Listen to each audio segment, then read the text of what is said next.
of India. For this, I would like to invite Mr. Amol Raj. He is working as a Junior Material Vigilance Associate in Material Vigilance Program of India. Over to you, Amol.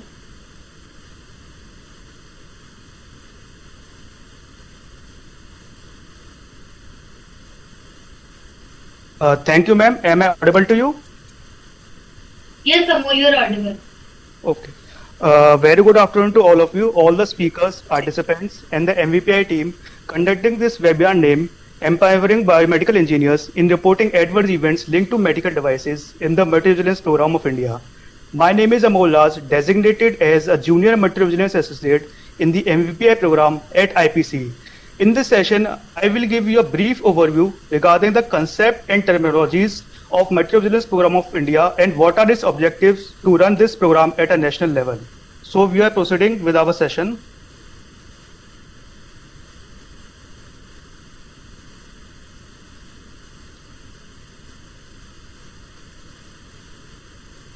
Are the slides visible? Yes. Amol, slides are provide with your presentation. Let me check the slides are not moving. Please check once at your end. If it is not moving, then please share the screen. Just wait, ma'am. Just wait.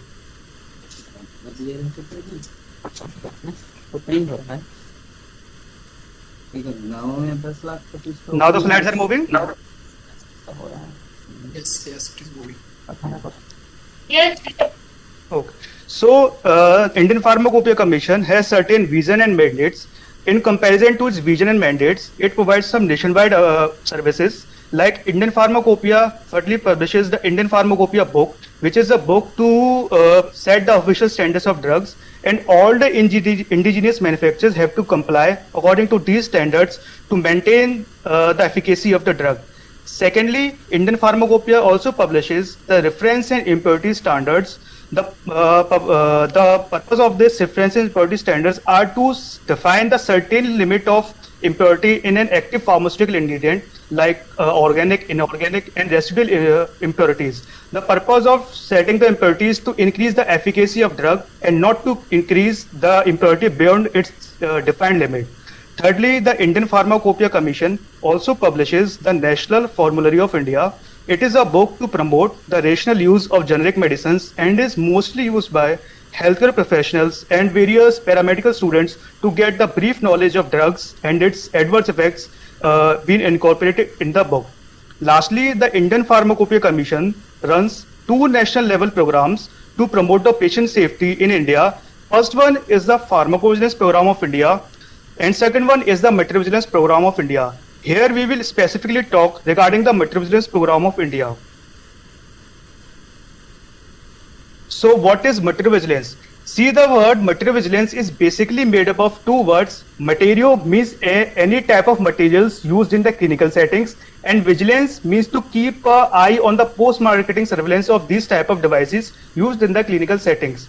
So we can say that material vigilance is the close monitoring of any undesirable performance or any type of functioning or changes in the characteristic performance of the device by means of a system which is capable of identifying, collecting, reporting and capturing that data in field safety corrective application as well as medical device adverse event reporting forms and also the device recall during post-marketing surveillance of a medical device. In the second point, there is difference between material vigilance and pharmacovigilance. See, the concept of material vigilance and pharmacovigilance same, that they want to promote the patient safety at a national level. But difference is that in pharmacovigilance, we capture only the adverse events associated with the use of drugs, biologicals, and vaccines. Whereas in material vigilance, we capture the adverse events related to the medical devices and IVDs, that is in vitro diagnostic. So the theme is same, that is to promote the patient safety, but concept is different. That is in material vigilance, IVDs and medical devices are covered, whereas in pharmacovigilance, drugs, biologicals and vaccines are covered for their post-marketing surveillance. Now, what is a medical device? According to the World Health Organization definition, a medical device may be any kind of instrument, any kind of apparatus machine like a CT scan machine, MRI machine, any kind of appliances used in the clinical settings like a patient monitor, any type of implantable devices which are implanted in the human body, any type of reagent which is used in vitro for a in vitro use,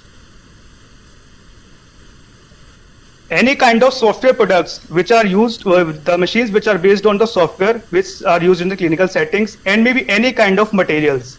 So there is a difference between a medical device and a drug. In case of a medical device, the intended action or the therapeutic action of a medical device does not depend upon the patient conditions. No matter what the patient condition is, whether the patient is alive, unconscious, or in a unstable condition, the medical device will provide this therapeutic action to the patient.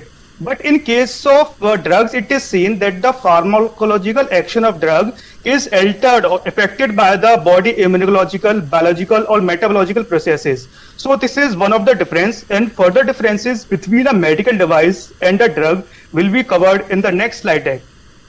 So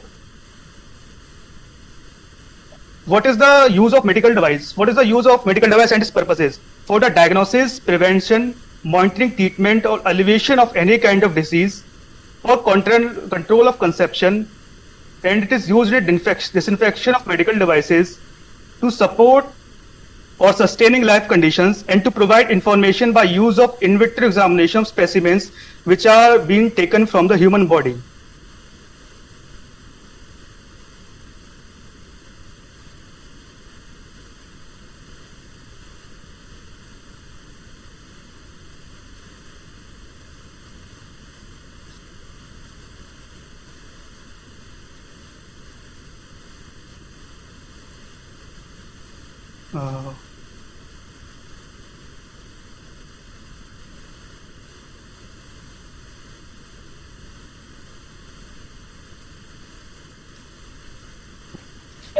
And the slides are not moving. Sir, you are not available. Sir, you are not audible. Wait.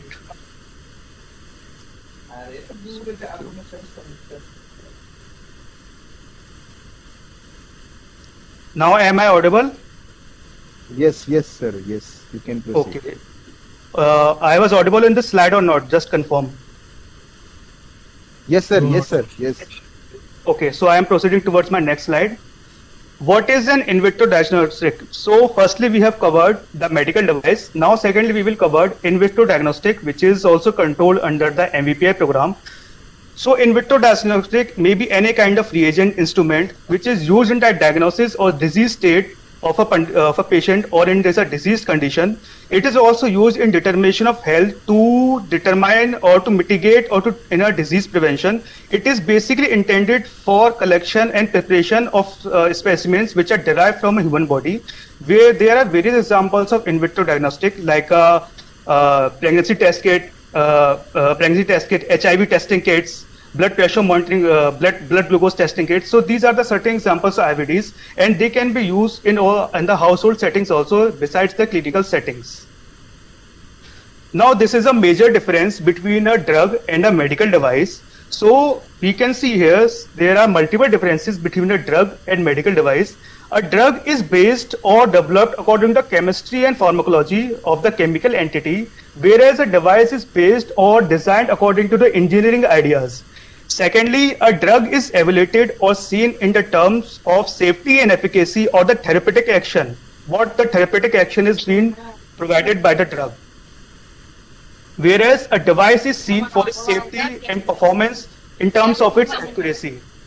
The drug has to pass various clinical trials like the clinical trial 0, phase 1, phase 2 and phase 3. So a total of 4 phases has to be passed by the drug before launching into the market, whereas a device is seen for its clinical evaluation, or we can say feasibility.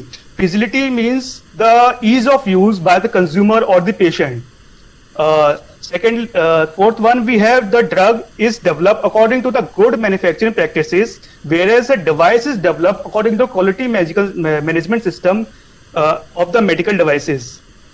A drug is seen for its local and systemic toxicity, means a drug, what the side effects or what the systemic toxicity is being provided by drug post administration. Whereas a device is seen for its biocompatibility, that how much it is compatible for use in the general public or in the general consumers and the patients. In the case of drug, a drug has a very long product life cycle, whereas a device has a short product life cycle as compared to the drug. In the case of drug, there are various types of interactions like drug-drug interaction, drug-food interaction, whereas in device, we have to encounter with various type of device malfunctioning post-market of their usage. Now, what are medical devices rules 2017? So the government of India has effectively implemented the medical devices rules all over India from January 1, 2018. According to the medical devices rules, each and every activity related to the medical devices are being implemented or being carried out according to this rule. The activity related to manufacture, import, distribution, labeling, each and activity will be ruled according to this MDR 2017 and is effective all over India since the year 2018. And in the coming October, on 1st of October, all medical devices will be regulated under this rule. So I request all of you to please focus on this slide deck as this is the most important.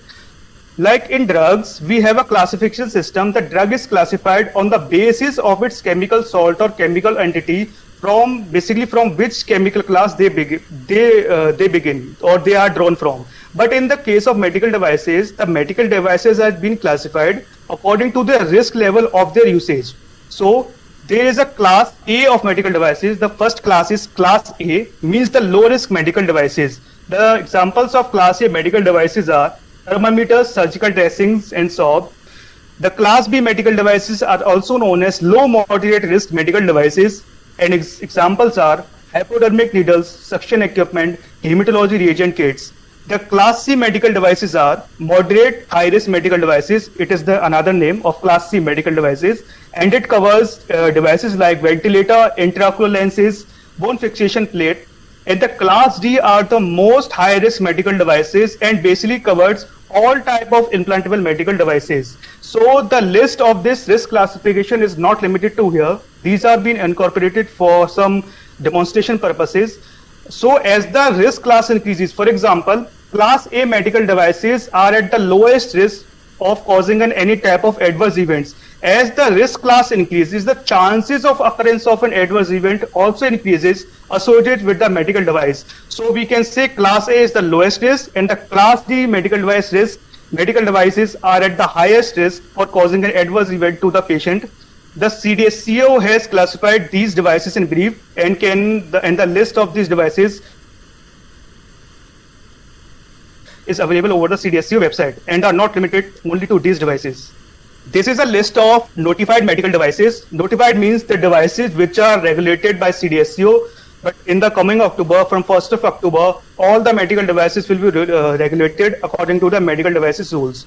So for a quick view, we have certain medical devices here which are being used in day-to-day clinical practices like disposable hypodermic syringes, disposable hypodermic needles, cardiac stents, drug-eluting stents, catheters, IV lenses, intraocular lenses, IV cannula, intraocular lenses, bone cements, heart valves, orthopedic implants, condoms, surgical dressings, umbilical tapes, organ preservative solutions. The list is being further continued. The list continued are nebulizer, glucometer, blood pressure monitoring device, digital thermometer, MRI equipment, and etc. So certain examples are being inputted here, and all the devices are now being regulated. Now, what was the need for material to be started in India? Before launching of the material program, there was certain incidents which compromised patient safety at a higher level. Like we have attached some here of some of the incidents here. Like in Mumbai, a patient stuck in an MRI machine and got killed by an MRI machine. The overheating of warmers killed many of the infants in various districts of India.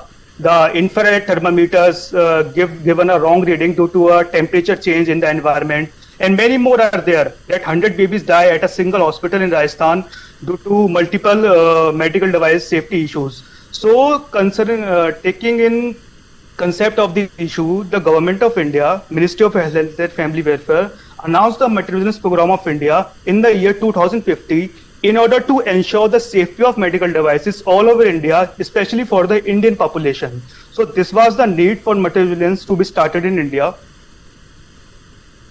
So the Material Vigilance Program of India is being run, or we can say is being organized, or is being in collaboration with various government agencies.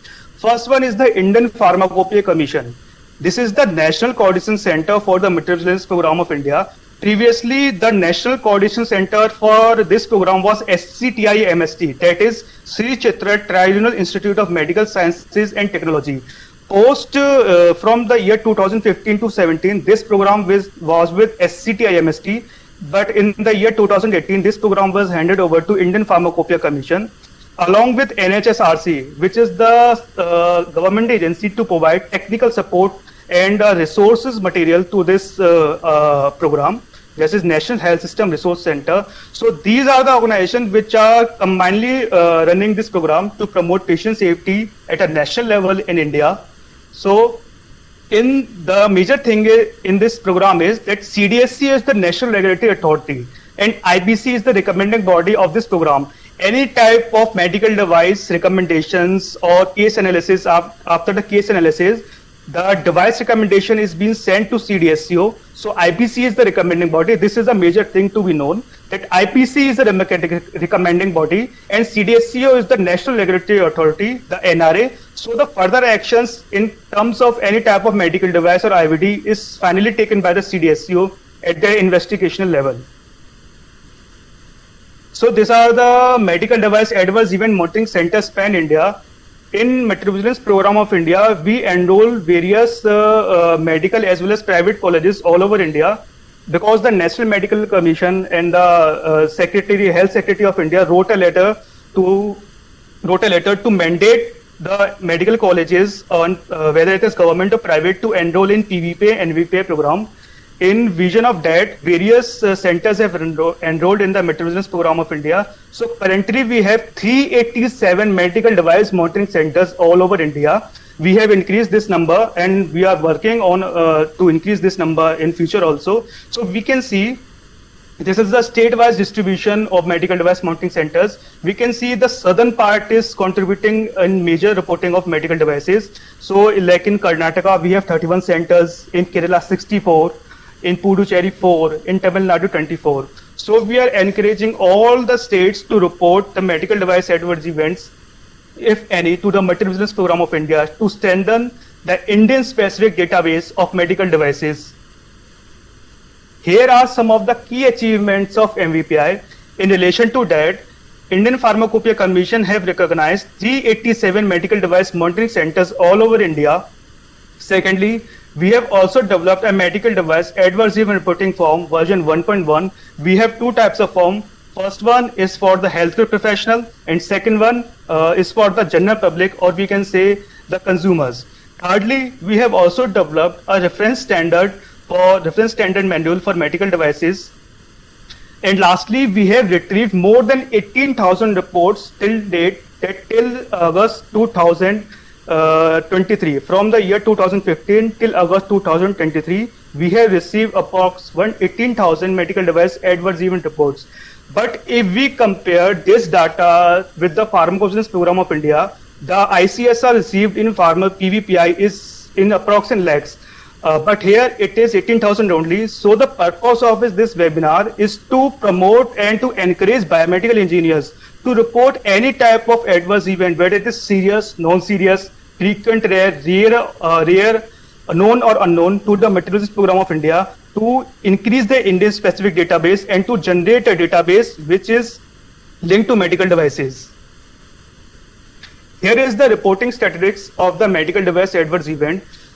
From the year 2018 till August 2023, this is the percentage-wise distribution, that the contribution of the person in reporting the medical device adverse event. So the highest number of contribution is from healthcare professional, that is 51%. The manufacturer contribution reporting is 24%. Importer contribution is 10%. Distributor 8%. Others 4%. and we have very less report from consumer, that is 4%. Although the medical devices are majorly used by the patient only, but we have a very small amount here from the patient, that is 4%, and we are constantly working upon this reporting from the consumers. Now, who should notify?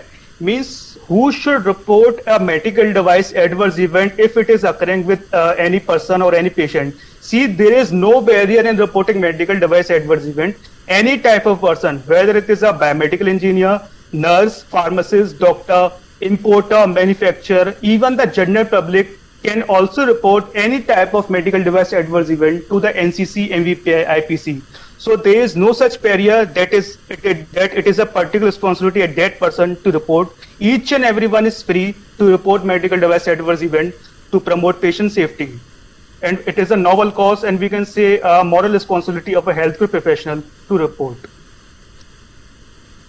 Now, why to notify? What is the purpose to notify? That why should we report a medical device adverse event? Because the adverse event reporting is the communication of event or an issue to those who can make a contribution towards a meaningful outcome, or we can say your contribution is very much necessary to develop our Indian specific database, so we can publish it at a national level, and anyone can access to that medical device adverse event database. Here are some reporting timelines which are being framed by the National Regulatory Authority, that is CDSCO. So according to the NRA, we have certain timelines for reporting a medical device adverse event. Any kind of serious adverse event which is occurred, serious in the sense if it is leading to any type of permanent disability like hearing loss, vision loss, any type of moving disability or death, these all falls under the serious medical device adverse event and should be communicated to IPC within 15 days of occurrence of an event. For example, if a patient death is occurred due to a medical device on 1st of October, so within 15th of October, this adverse event should be communicated to IPC for further case analysis. Similarly, in the case of non-serious adverse event, non-serious means which does not cause any permanent disability or any type of hospitalization to the patient. Such kind of adverse events fall under the category of non-serious, and the non-serious adverse event reporting timeline is within 30 calendar days. Means within 1st October to 30 October you have to report. If the event is occurred on 1st of October, you have a specified 30 days to report that incident to the Indian Pharmacopoeia Commission. So why multi-vigilance program of India is important?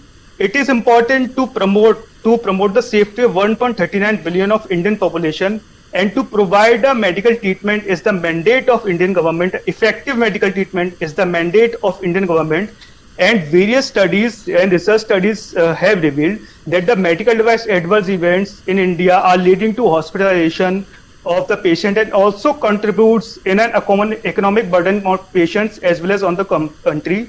So it is our utmost priority, or we can say the moral responsibility of each and every healthcare professional to report medical device adverse events in order to create a vigilance system which can be reflected at a national database. That we can say which can be reflected at a national level and can also be other countries, that other countries can also see that what type of adverse events are being reported in India. Currently, like we see the adverse event database of other countries like US FDA, of America, that is Food and Drug Administration.